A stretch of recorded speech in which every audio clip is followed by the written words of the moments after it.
নমস্কার, আমি Ruby home kitchen with ব্লগে আপনাদের সকলকে স্বাগত জানাই। আমি আজকে বানাবো চিকেন টিক্কা মশলা। তাই এখানে আমি একটা বাটিতে সরষের তেলের মধ্যে দিয়ে দিচ্ছি 2-3 চামচ মতো কাশ্মীরি লঙ্কার গুঁড়ো। এই কাশ্মীরি লঙ্কার গুঁড়ো আর তেলটাকে ভালো করে মিশিয়ে নিচ্ছি। মিশিয়ে নেওয়ার পর আমি এখানে সমস্ত মশলাগুলো আস্তে আস্তে আমি দিয়ে দেব। এখানে দিচ্ছি জিরে গুঁড়ো, ধনে গুঁড়ো আর সামান্য পরিমাণে একটু হলুদ গুঁড়ো। অল্প পরিমাণে একদম হলুদ গুঁড়োটা ব্যবহার করেছি। আর দিয়ে দিচ্ছি জল ঝরানো টক দই।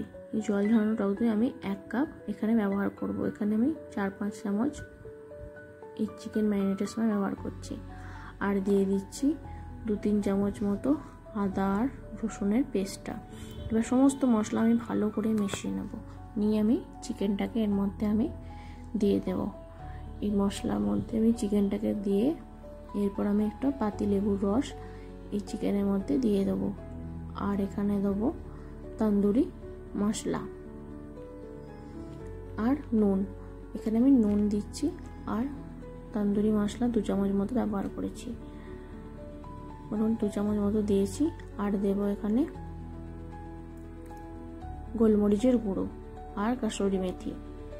এখানে কাসুরি মেথি দিয়ে দিলাম। এরপর দেবো গোলমরিচের গুঁড়ো। এই গোলমরিচের গুঁড়ো আর কাসুরি মেথি ভালো করে দিয়ে সমস্ত চিকেনটাকে ভালো করে আমি মাখিয়ে উপর থেকে নিচ পর্যন্ত ভালো করে আমি সমস্ত চিকেনটাকে ভালো করে মেখে নিচ্ছি। মেখে আমি ঢাকা দিয়ে প্রায় 1 থেকে 1.5 ঘন্টা মতো রেখে দিচ্ছি। এদিকে আমি ততক্ষণ পেঁয়াজটাকে তৈরি করে নিই। এবার পেঁয়াজটা আমি 8 থেকে 9টা মতন আমি ছোটো সাইজে পেঁয়াজ ব্যবহার করেছি 1 কেজি চিকেনের জন্য। এরপর আমি সেদ্ধ করে রাখা টমেটোগুলো খোসাগুলো ছাড়িয়ে নিয়ে আমি বেটে নিচ্ছি।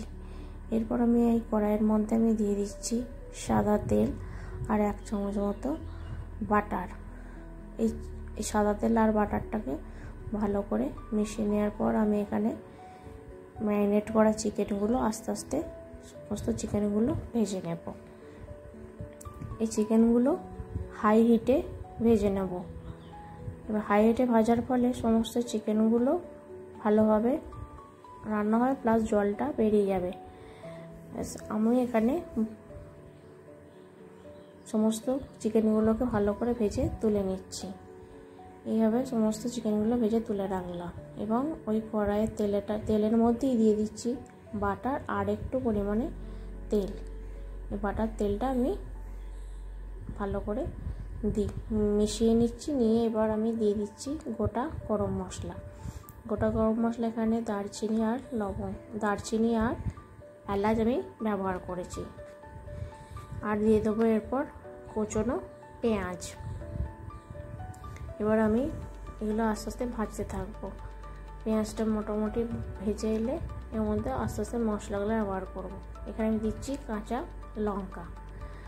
লঙ্কা দিয়ে এবার ঢাকা দিয়ে এবার আমি কম আঁচে ভেজে নিচ্ছি। এরপর আমি দিয়ে দিচ্ছি নুন। এবার নুনটা দেওয়ার পর আরও জল বেরিয়ে আসলো। এবার মোটামুটি নরম হয়ে গেছে। এরপর দিয়ে দিচ্ছি আদা রসুনের পেস্টটা। আদা রসুনের পেস্টটা একটু ভালো করে নাড়িয়ে নেব যতক্ষণ না গন্ধটা যাচ্ছে। আদা রসুনের পেস্টটা ভালো করে নেওয়ার পর আমি মশলাগুলো ব্যবহার করে নেব।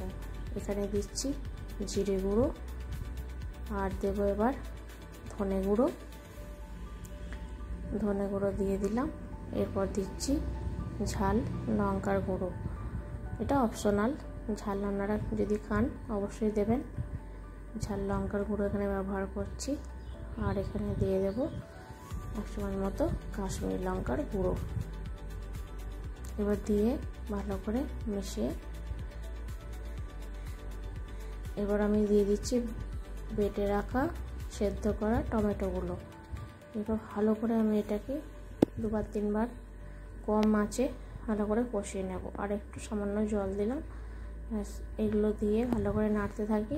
এরপর আমি দিয়ে দেব জল ঝরানো যেটুকু টক দই ছিল সেই টক দইটা আমি এই গ্রেভির মধ্যে দিয়ে দিলাম। এরপর এই বাটিটাকে ধুয়ে আর একটু সামান্য জল দেব। এবার জল দিয়ে ভালো করে আমি নেড়ে নেব। ভালো করে নেড়ে নেওয়ার পর গ্রেভিটা অল্প অল্প আঁচে করে নেব। নিয়ে এবার এখানে টক দই দেওয়ার জন্য আমি 1 চামচ মতো চিনি ব্যবহার করলাম। এবার চিনিটা দেওয়ার পর আমি 5 থেকে 7টা মতন কাজু বেটে এর মধ্যে আমি দিয়ে দিলাম। একটু সামান্য জলও দিলাম, দিয়ে একটু গ্রেভিটাকে ভালো করে কষিয়ে ফুটতে দেবো। মোটামুটি ফুটে গেছে। এরপর চিকেনগুলো আমি দিয়ে দিচ্ছি।